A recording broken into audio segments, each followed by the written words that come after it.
सभी को नमस्कार, सत श्री अकाल, जय हिंद, जय श्री राम, हर हर महादेव, सलाम। स्वागत है एक बार फिर से आप सभी का रेलवे टेक्स्ट बुक पर। मेरा नाम है गगन। तो भैया एक और महीना खत्म हो गया। ऐसे ही साल निकल जाता है, जिंदगी निकल जाती है। सॉरी, फिलोसफिकल नहीं हो रहा, बट एक चीज बड़ी है। हमें यूं लगता है कि यार टाइम बहुत तो निकल गया है ना, या फिर कई बार हमको लगता है टाइम निकल ही नहीं रहा, जबकि टाइम की स्पीड अपनी होती है। मान रहे हो बात? हमको कई बार लगता है कि यार लेट हो गए। सोचो, मैं अपनी बात बताता हूँ आप सभी को, ठीक है।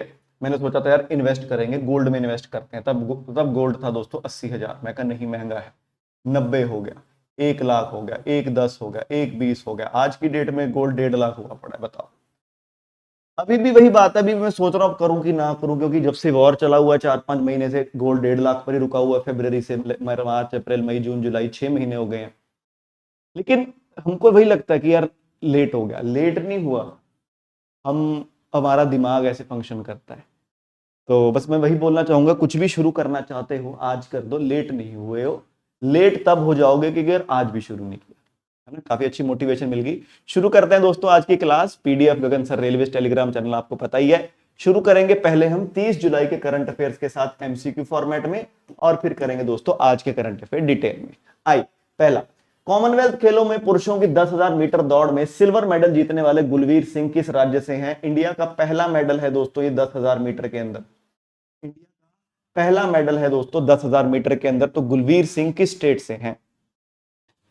तो ध्यान रखेंगे दोस्तों, गुलवीर सिंह हैं उत्तर प्रदेश से। Very important. Next, Harjinder Kaur की 69 किलोग्राम वेट लिफ्टिंग में सिल्वर मेडल जीता हरजिंदर कौर ने। हरजिंदर कौर किससे हैं? मोस्टली हमारे जो मेडल्स आए हैं वो वेट लिफ्टिंग में ही आए हैं। बस आज हम पढ़ेंगे उसमें 100 मीटर में एक पैरा एथलेटिक्स में इंडिया का मेडल आया है, एक लॉन्ग जंप में इंडिया का मेडल आया है। नहीं तो जनरली हमारे ज्यादातर मेडल्स हमारे वेट लिफ्टिंग में ही आए हैं। देखा है आपने, मीराबाई चानू, अजय वल्लूरी बाबू, और कौन कौन थे, बिंदिया रानी देवी, ज्ञानेश्वरी यादव, नाम है ना, यही नाम थे। इसका जवाब हो जाता है पंजाब से है हरजिंदर कौर 69 किलोग्राम में। नेक्स्ट, $300 मिलियन ब्रांड वैल्यू हासिल करने वाली पहली आईपीएल टीम कौन सी बनी? पहली और इकलौती आईपीएल टीम कौन सी बनी? चलिए, $300 मिलियन की ब्रांड वैल्यू हासिल करने वाली दोस्तों पहली और इकलौती आईपीएल टीम कौन सी बनी? पहली और इकलौती आईपीएल टीम। चलिए, तो दोस्तों जवाब हो जाता है आरसीबी, यानी कि रॉयल चैलेंजर्स बेंगलुरु बनी। चलिए नेक्स्ट नेक्स्ट, दूसरे पर मुंबई इंडियंस। आइए, अंतरराष्ट्रीय अपराध न्यायालय से औपचारिक रूप से किस देश ने अपना नाम वापस ले लिया कि हम अब इसमें वापस नहीं जाएंगे क्योंकि हमें यहां पर भेदभाव की फीलिंग आई है? तो ये बताया इन्होंने कि भेदभाव की फीलिंग आई है कि जो अफ्रीकन कंट्रीज हैं और जो साउथ अमेरिकन कंट्रीज हैं उनके साथ ये जो इंटरनेशनल क्रिमिनल कोर्ट है ये भेदभाव करता है। तो इस वजह से इन्होंने बोल दिया कि जी हम तो छोड़ रहे हैं। और पांचवा देश बन गया है 2 सालों में छोड़ने वाला, वेनेजुएला। वेनेजुएला के अलावा हमने पढ़ा था दोस्तों नाइजर, माली, बुर्किना फासो ने भी, चैड ने भी छोड़ा इसी साल, और अब वेनेजुएला। नेक्स्ट, आई आरबीआई ने किस बैंक को बंद करने का निर्देश दिया? वेरी इंपॉर्टेंट, बहुत बड़ी खबर दोस्तों। एक पेमेंट, भारत में वैसे ही दोस्तों सिर्फ 6 पेमेंट बैंक्स थे, और 6 में से भी अब सिर्फ दोस्तों 5 रह जाएंगे, क्योंकि आरबीआई ने दोस्तों पेटीएम पेमेंट बैंक्स को बंद करने का निर्देश दे दिया है, और उसका जिम्मा दिया है गिरी कुमार साहब को। गिरी कुमार साहब बोलेंगे, आप देखिए रैप अप कर रहे हैं कि नहीं ढंग से। Next, नेपाल पहुंचने वाली भारत की पहली वाणिज्यिक मालगाड़ी कौन सी वस्तु लेकर गई? तो हमने पढ़ा था कोलकाता बंगाल से नेपाल डायरेक्ट हमने ट्रेन भेजी है, सामान भेजकर, सामान लाद कर। और पहली बार हुआ कि हमने ट्रेन ही भेज दी, नहीं तो पहले क्या होता था, इंडिया से ट्रेन जाती थी बॉर्डर पर, और फिर बॉर्डर पर सामान को शिफ्ट किया जाता था नेपाल की ट्रेन में। लेकिन first time in the history of India and Nepal relations train Nepal गई, और वो लेकर गई थी कैनोला। जैसे मैंने बोला, कैनोला क्या होता है? सरसों। कहां से गई थी ये? कोलकाता बंदरगाह से बिरतनगर। बिरतनगर होगा नेपाल में कहीं। नेक्स्ट, सरकार ने वित्तीय साल 26-27 के दौरान ग्रामीण रोजगार के लिए वीबीजी राम जी के तहत कितना अमाउंट अलॉट किया? भारत के इतिहास का सबसे बड़ा अमाउंट, इंडिया की हिस्ट्री का सबसे बड़ा अमाउंट दोस्तों अलॉट किया है इस बार रूरल डेवलपमेंट मंत्रालय ने। वीबीजी राम जी, विकसित भारत गारंटी फॉर रोजगार एंड आजीविका मिशन ग्रामीण के तहत कितना किया? 95,692 करोड़। और मंत्री कौन है रूरल डेवलपमेंट का? शिवराज चौहान। नेक्स्ट, आई भारत दुनिया का सबसे बड़ा समुद्री नाविक यानी कि सी फेरर आपूर्तिकर्ता बन गया। बताइए भैया भारत कौन से नंबर पर है? दुनिया का 12.16% दोस्तों नाविक दोस्तों दुनिया में अगर हैं कहीं 12.16 इंडिया से। चलिए 12.16% दोस्तों इंडिया से हैं। बताइए। तो दोस्तों इसका जवाब हो जाता है, ये है भारत आता है दूसरे नंबर पर। पहले नंबर पर बहुत ही शॉकिंग कंट्री दोस्तों फिलीपींस, मतलब मुझे भी नहीं लगा था फिलीपींस कैसे हो सकता है टॉप पे, बट है। पहले पर फिलीपींस, दूसरे पर इंडिया, तीसरे पर चाइना। Very important. नेक्स्ट, निम्नलिखित में से किसे फील्ड मेडल से सम्मानित नहीं किया गया? फील्ड मेडल और एबल पुरस्कार कल मैंने आपको बताया था, दोनों को नोबेल प्राइज इन गणित कहा जाता है। बस फील्ड मेडल ऐसा है कि ये सिर्फ 40 साल से कम उम्र के लोगों को दिया जाता है और ये 4 साल में एक बार दिया जाता है। बताइए भैया फटाफट, इनमें से किसे फील्ड मेडल नहीं मिला? तो दोस्तों जर्ड फॉल्टिंग को नहीं मिला, क्योंकि गर्ड फॉल्टिंग जर्मनी से हैं और ये दोस्तों क्या है, इन्हें क्या मिला इस साल? इन्हें मिला इस बार एबल पुरस्कार। इसके अलावा हमने पढ़ा था होंग वांग दोस्तों तीसरी महिला बनी है इतिहास में दोस्तों जीतने वाली, थर्ड वुमेन है। होंग वांग भी चाइना से हैं, यू डेंग भी चाइना से हैं, जॉन पार्डन अमेरिका से और जेकब दोस्तों कनाडा से। ये इंपॉर्टेंट चीजें हैं दोस्तों, ये इतना बेसिक तो याद करना पड़ेगा। नेक्स्ट आई, साइबर वित्तीय धोखाधड़ी मामले यानी कि साइबर फाइनेंशियल फ्रॉड केसेस के लिए E0 FIR प्रणाली किस स्टेट ने शुरू की? कि अगर आप के साथ जैसे ही फ्रॉड हुआ, आपने 1930 पर कॉल कर दिया, तो दोस्तों आपका साथ ही साथ आपका जीरो FIR आपकी रजिस्टर कर ली जाएगी। तो बताइए भैया किसने लॉन्च करा ये जीरो FIR सिस्टम? चलिए, तो दोस्तों गुजरात सरकार ने ये जीरो FIR सिस्टम लॉन्च किया है। Very important. नेक्स्ट आइए, मेजबान देश भारत द्वारा 18वें ब्रिक्स शिखर सम्मेलन के लिए विशेष अतिथि के रूप में किसे आमंत्रित किया गया? तो दोस्तों 12 और 13 सितंबर 2026 को नई दिल्ली के अंदर हो रहा है 18वां ब्रिक्स सम्मेलन। भारत चौथी बार इस सम्मेलन की मेजबानी कर रहा है। इंडिया ने किसे बुलाया एज गेस्ट? तो बांग्लादेश के प्रधानमंत्री तारिक रहमान को बुलाया दोस्तों एज गेस्ट। देखते हैं आते हैं कि नहीं। फिर हमने कल बहुत सारी मीटिंग्स करी थी, बहुत सारा MCQ है, आपका पता लगेगा पढ़े हो कि नहीं। आओ, 16वीं ब्रिक्स की हेल्थ मिनिस्टरों की मीटिंग कहां हुई थी? चलिए, हेल्थ मिनिस्टरों की मीटिंग कहां हुई थी? जयप्रकाश नड्डा हेल्थ मिनिस्टर हैं, ये मीटिंग हुई थी दोस्तों चंडीगढ़ में हुई थी। नेक्स्ट आइए, मिनिस्टर लेवल की मीटिंग डिजास्टर रिस्क रिडक्शन की कहां हुई थी? इससे पहले हमने पढ़ा था कि टेक्निकल मीटिंग भी हुई थी डिजास्टर रिस्क रिडक्शन वालों की, वो हुई थी पूरी ओडिशा में। अब हुई है दोस्तों मंत्री लेवल की मीटिंग, ये कहां पर हुई थी? नई दिल्ली में हुई थी, ध्यान रखेंगे। नेक्स्ट, अब ब्रिक्स के राष्ट्रीय स्टैंडर्डाइजेशन बॉडीज की मीटिंग कहां हुई थी? चलिए, राष्ट्रीय स्टैंडर्डाइजेशन बॉडीज, राष्ट्रीय मानकीकरण निकाय हैदराबाद में, बेंगलुरु में हुई थी, मेरे भी याद नहीं रहा, बेंगलुरु में हुई थी।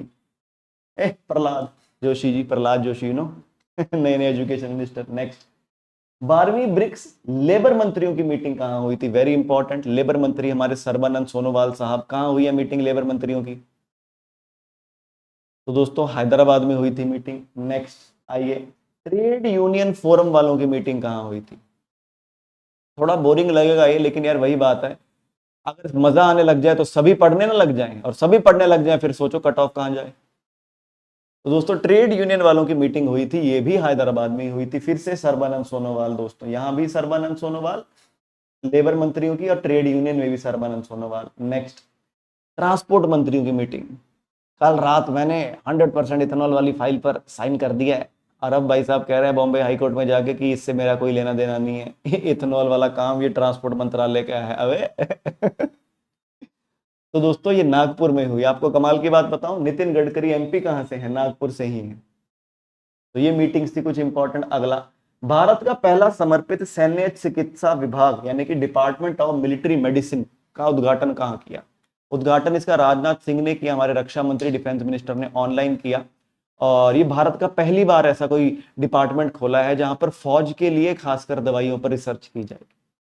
तो इसको उद्घाटन किया है कमांड अस्पताल लखनऊ। कहां पर?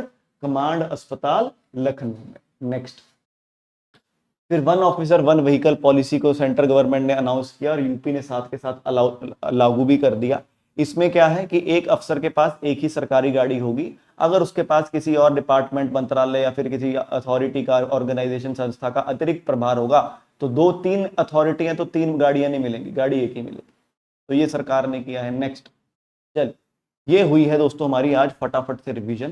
थोड़ी फटाफट होगी रिवीजन, बट ठीक है, रिवीजन थी, कल हमने पढ़ लिया था डिटेल में, समय दे दिया था। अब आज के करते हैं दोस्तों करंट अफेयर स्टार्ट।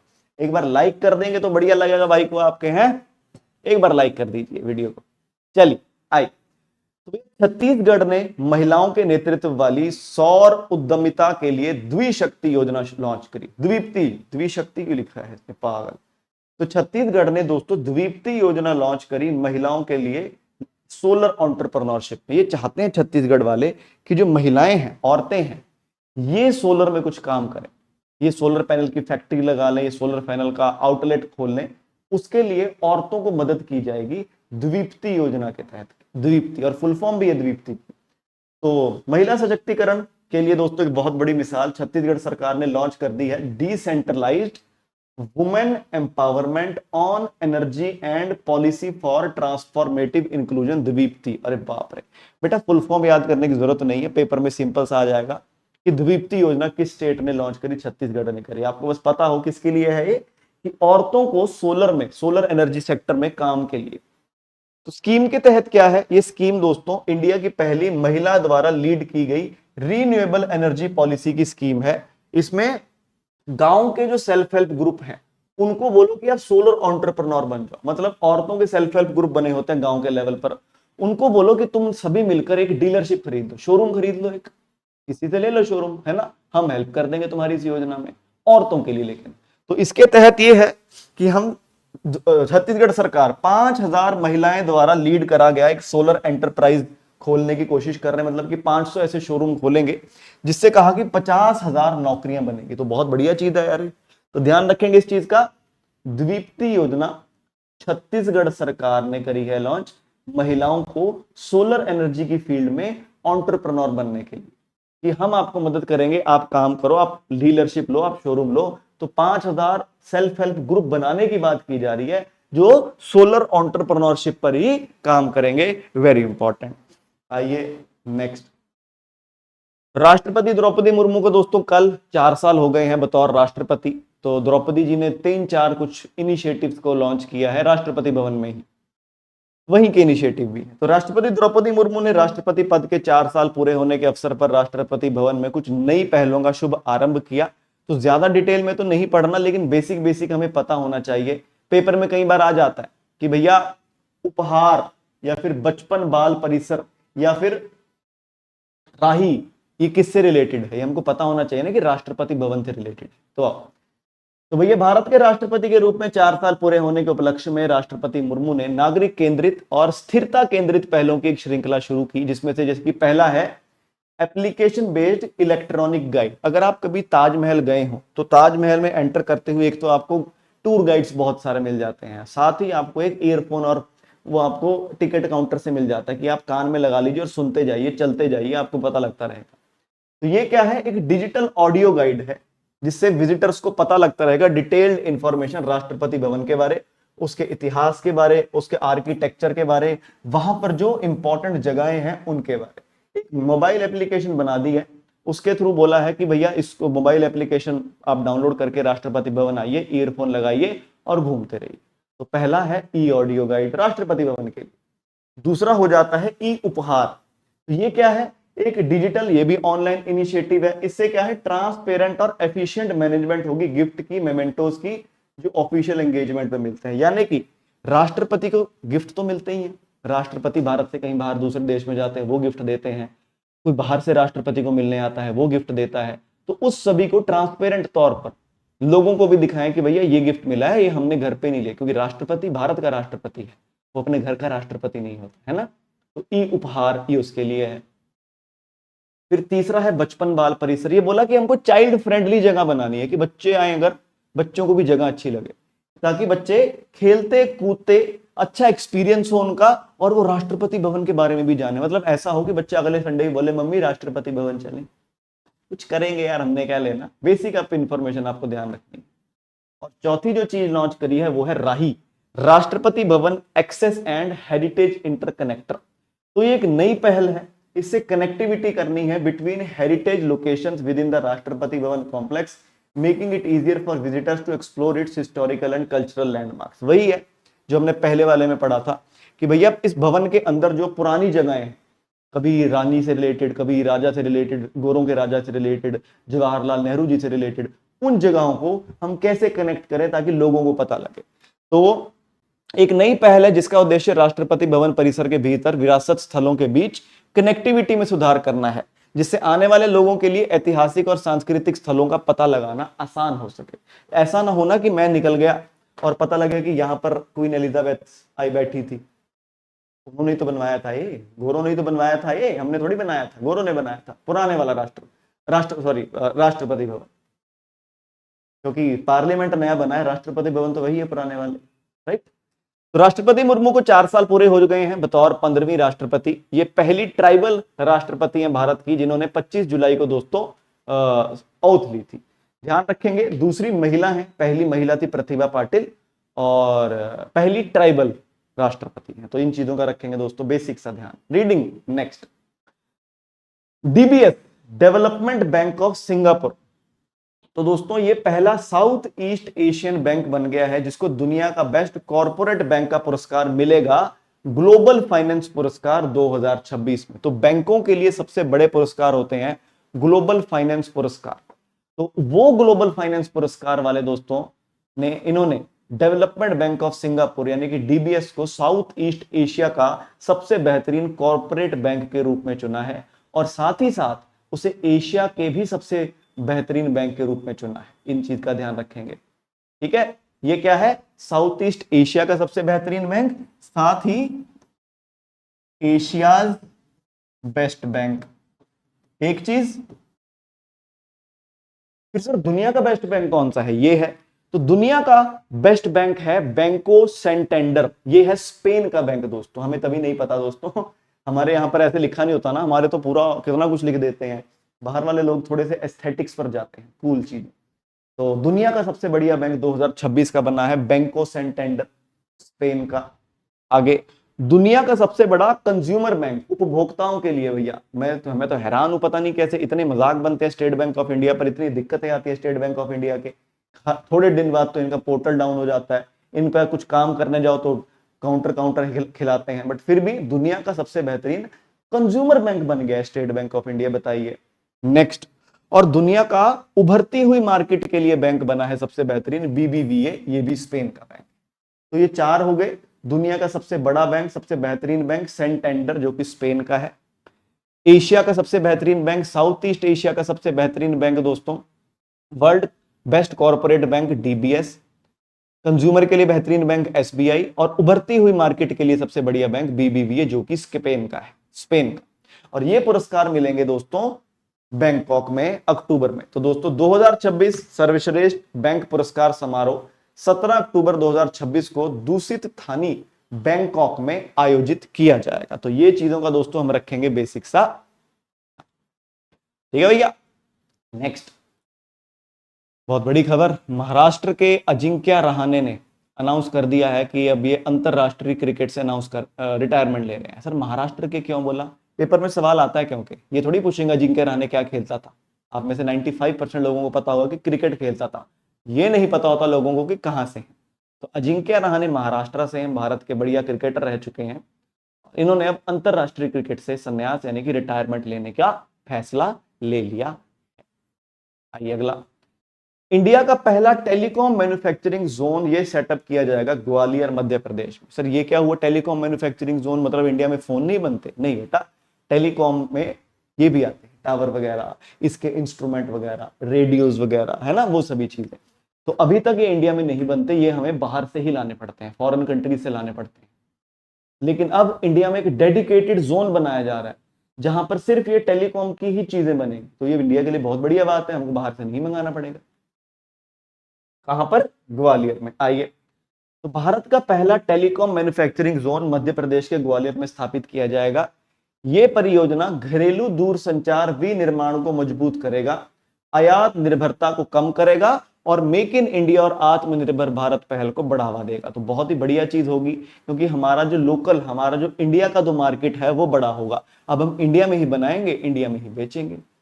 तो इसके लिए एक एमओयू साइन होगा नई दिल्ली में सरकार, मध्य प्रदेश सरकार का डिपार्टमेंट ऑफ टेलीकम्युनिकेशन के साथ। क्या कि एक टेलीकॉम मैन्युफैक्चरिंग जोन टीएमजी ये बनाया जाएगा। कहां पर बनाया जाएगा दोस्तों? ग्वालियर मध्य प्रदेश में बनाया जाएगा। बोर मत हुआ करो, कुछ कुछ लिखते रहा करो, नोट डाउन कर लिया करो या तो, है ना। चलिए आइए नेक्स्ट। शूटिंग वर्ल्ड कप आपको याद होगा हमने पढ़ा था, जिसमें ईशा सिंह ने 25 मीटर में गोल्ड और उसी 25 मीटर में मनु भाकर ने ब्रॉन्ज मेडल लाया था। वो टूर्नामेंट अब खत्म हो गया। तो ये टूर्नामेंट कहां चल रहा था? हांगजू चाइना में। तो इसमें इंडिया की दोस्तों तीसरी रैंक आई है, इसमें इंडिया की थर्ड रैंक आई है। पहले पर चाइना रहा 7 गोल्ड के साथ टोटल 18 मेडल, दूसरे पर यूएसए रहा 2 गोल्ड 4 मेडल, और तीसरे पर इंडिया रहा 1 गोल्ड 1 सिल्वर और 2 ब्रॉन्ज मेडल। और मेडल किसके हैं? याद बस आपको यही रखना है कि ईशा सिंह ने लड़कियों के 25 मीटर पिस्टल में गोल्ड मेडल जीता। सिल्वर ब्रॉन्ज याद करने की कोई जरूरत नहीं है, बस इतना ध्यान रखना। और एक और चीज हमने कल भी पढ़ा था कि ईशा सिंह ने हांगजू चाइना वाले शूटिंग वर्ल्ड कप के साथ साथ मई महीने में म्यूनिक जर्मनी में जब ये शूटिंग वर्ल्ड कप हो रहा था तब भी इसी 25 मीटर पिस्टल में ही दोस्तों गोल्ड मेडल जीता था। तो इसका दोस्तों ध्यान रखना, ईशा सिंह का नाम आपको खास ध्यान रखना है। नेक्स्ट चलिए, भारतीय नेवी ने एक नया जहाज दोस्तों अपने पास रखा है, अपने पास अभी इंक्लूड किया है, जिसका नाम है shallow water craft Machilipatnam. Masulipatnam जगह का नाम पता है? तो मसूलीपट्टनम जगह का नाम नहीं था, जगह का नाम मछलीपट्टनम ही था। गोरों से बोला नहीं जाता था, गोरों ने उसका नाम मसूलीपट्टनम कर दिया। तो शैलो वाटर मतलब कि कम पानी में चलने वाला जहाज मछलीपट्टनम। और इसको कोचीन शिपयार्ड, यानी कि जो कोचीन शिपयार्ड का जहां पर हेडक्वार्टर है कोचीन, कोची केरल में, वहीं पर दोस्तों इसको शामिल किया गया। वो पढ़ते हैं। तो भारतीय नौसेना ने कोचीन शिपयार्ड द्वारा निर्मित 8 anti submarine warfare, 8 7th of the 8th, इसको छोड़ो, anti submarine warfare shallow water craft में से 7वें मछलीपट्टनम को इंक्लूड किया। तो ऐसे 8 हमें चाहिए एंटी सबमरीन शैलो वाटर, यानी कि सबमरीन से लड़ने में सक्षम और कम पानी में लड़ाई करने में सक्षम, क्योंकि कम पानी में जाकर सबमरीन फंस जाती है। तो इससे ये कम पानी में रहता है और कम पानी में रहते रहते सबमरीन पर हमला कर देता है। ऐसे इंडियन नेवी 8 अपने पास जहाज मंगा रही है, जिसमें से 7वां जहाज मछलीपट्टनम है, जो कोचीन शिपयार्ड वालों ने बनाकर दिया और इसको कोचीन शिपयार्ड में ही इंक्लूड किया गया। तो दोस्तों इसका काम क्या है कि अंडर वाटर सर्वेलेंस, पानी के नीचे निगरानी रखने में काम आएगा। एंटी सबमरीन वॉरफेयर, सबमरीन से लड़ने में काम आएगा। लो इंटेंसिटी मरीन ऑपरेशंस, अब कई तरह के प्रोजेक्ट होते हैं, कई तरह के ऑपरेशंस होते हैं जिनमें ज्यादा खतरा नहीं है वो। और सबसे बड़ी बात, इसे बनाने में 80% इंडिया में बनी हुई चीजें इस्तेमाल की गई थी। जो भी उपकरण होंगे, जो भी इंस्ट्रूमेंट होंगे, लोहा होगा वो। तो आत्मनिर्भर भारत, मेक इन इंडिया को भी फायदा और इंडिया के डिफेंस को तो फायदा है ही है। तो ध्यान रखेंगे, मछलीपट्टनम को दोस्तों इंक्लूड किया गया है दोस्तों कहां पर? कोचीन शिपयार्ड लिमिटेड वालों ने कोचीन शिपयार्ड लिमिटेड वालों ने बनाया है। और इंक्लूड कहां पर किया है? कोचीन शिपयार्ड लिमिटेड वालों के हेडक्वार्टर में ही इंक्लूड किया है। इस बात का भी रखेंगे हम खास ध्यान। आइए नेक्स्ट चलिए, इंडिया मोबाइल कांग्रेस, जैसे नाम में लिखा है ना मोबाइल, वही काम है।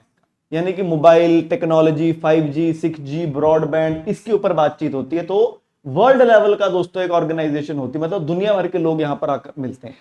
तो दोस्तों इंडिया मोबाइल कांग्रेस, इसकी दोस्तों थीम का उद्घाटन किया गया है। इंडिया मोबाइल कांग्रेस दोस्तों इस बार, मतलब इस बार क्या भारत में ही होती है इंडिया मोबाइल कांग्रेस, नाम में अगर इंडिया है।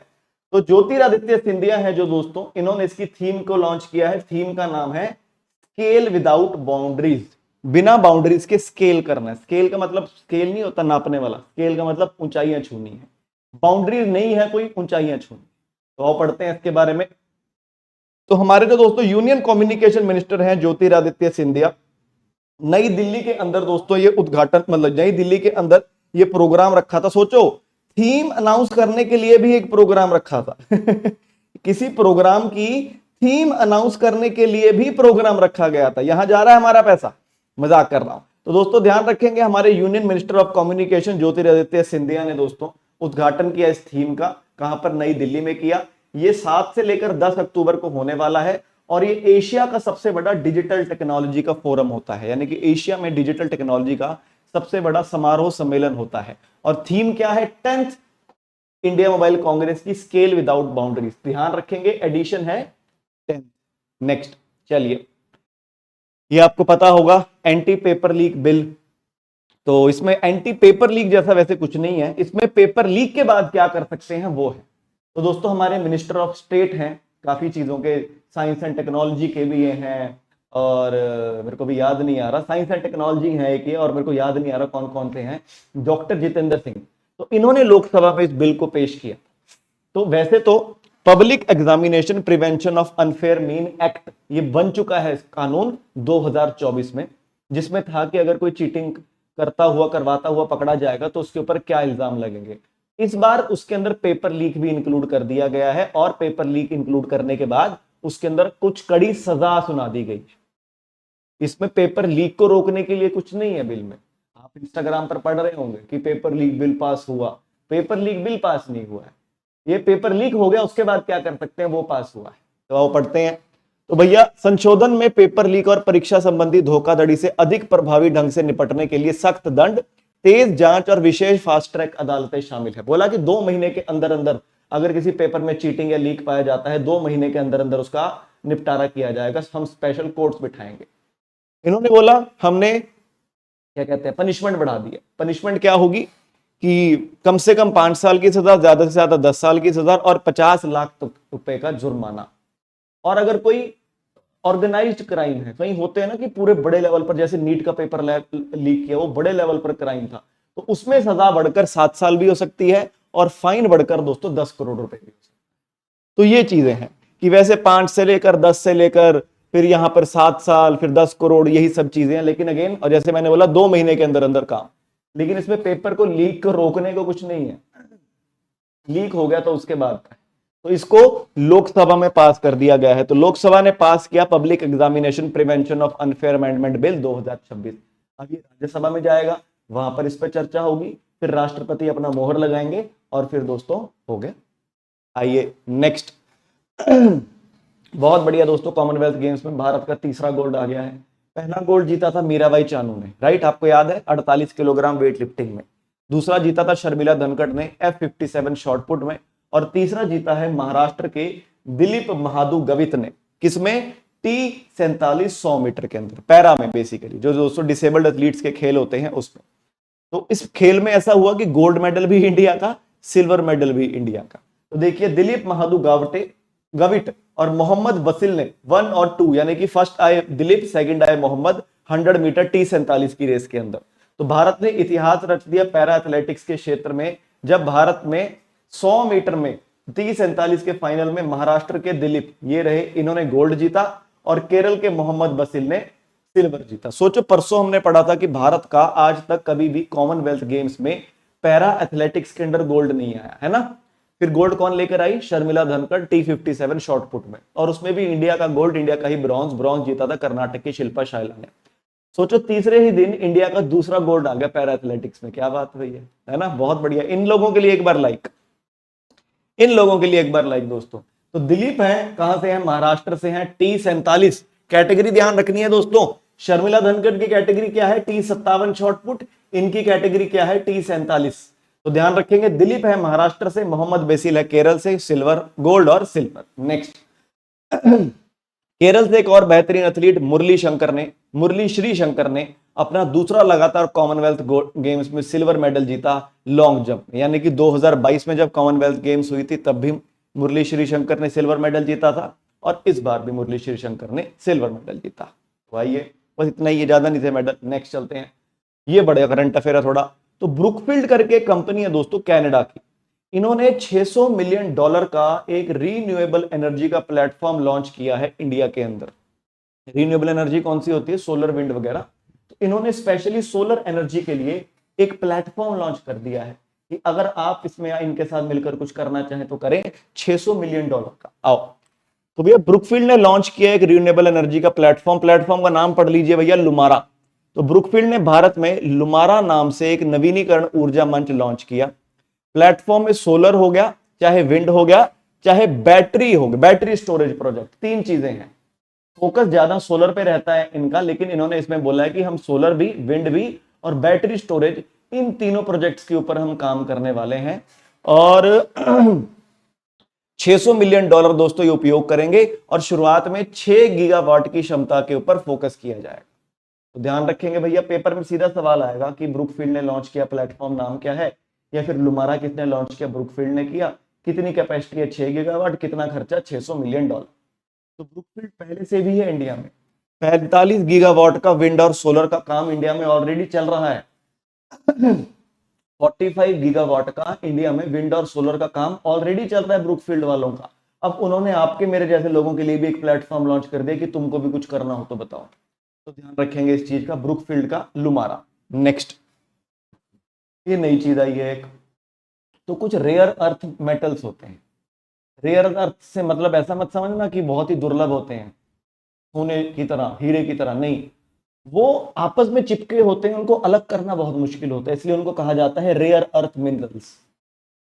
तो अभी तक नेशनल लेवल पर ठेके दिए जाते थे उनकी माइनिंग के। राजस्थान में पहली बार हुआ है कि स्टेट लेवल पर इन रेयर अर्थ मिनरल्स को खोदने के लिए लाइसेंस दिया है। तो देखिए, राजस्थान ने पहला रेयर अर्थ एक्सप्लोरेशन लाइसेंस जारी किया। तो राजस्थान दुर्लभ पृथ्वी तत्वों, यानी कि अंग्रेजी में बात करें रेयर अर्थ एलिमेंट्स के लिए खुदाई करने का लाइसेंस देने वाला पहला स्टेट बन गया है। और ये कहां पर है? 207 स्क्वायर किलोमीटर नवताला देवीगढ़ क्षेत्र है, बलोत्रा जिले में, शेरगढ़ तहसील, जोधपुर जिले में। तो ये कुछ जगहों पर दोस्तों 207 किलोमीटर का इन्होंने लाइसेंस दिया है कि रेयर अर्थ मेटल्स को निकालो। और ये लाइसेंस राजस्थान को, the licence in Rajasthan was granted to, किसको दिया है? Central mine planning and design institute limited. ये भी कोई सरकारी संस्था कोई मिल गया। होते क्या है, मैंने क्या बताया आपको, रेयर अर्थ का मतलब ये नहीं है कि भैया कम है वो, तो भैया rare earth element 17 chemical metals हैं। इनको रेयर इसलिए नहीं कहा जाता कि वो धरती में कम है, इसलिए कहा जाता है क्योंकि ये प्योर फॉर्म में नहीं मिलते, ये इकट्ठे मिलते हैं और इनको अलग करना मुश्किल होता है। कौन से होते हैं? ये हैं scandium, yttrium, lanthanum, cerium, praseodymium, neodymium, promethium, samarium, europium. याद नहीं करना, बस ध्यान रखना किस स्टेट ने रेयर अर्थ मेटल्स को खोदने के लिए लाइसेंस दे दिया, तो राजस्थान ने दे दिया। इतना ध्यान रखना। कौन कौन से जिलों में? बलोत्रा जिला और जोधपुर जिला। किसे दिया? Central mine planning and design institute limited वालों को। आइए नेक्स्ट। लो भैया, ये थी आज की क्लास। आई होप आपको क्लास बढ़िया लगी हो। कल है दोस्तों 1 अगस्त, और 1 अगस्त को हम करेंगे दोस्तों मंथली रिवीजन जुलाई 2026 की। तो जिस बच्चे ने पूरे महीना भर क्लास लगाई है, कल की क्लास जरूर लगाना। आपको खुद खुशी होगी, आपको खुद लगेगा कि वाह यार सर मजा आ गया है, कि सारा का सारा महीना मेरे याद रहा। और पीडीएफ ध्यान रखेंगे, एक ही टेलीग्राम चैनल है, गगन सर रेलवे। सभी को नमस्कार, जय हिंद, जय भारत।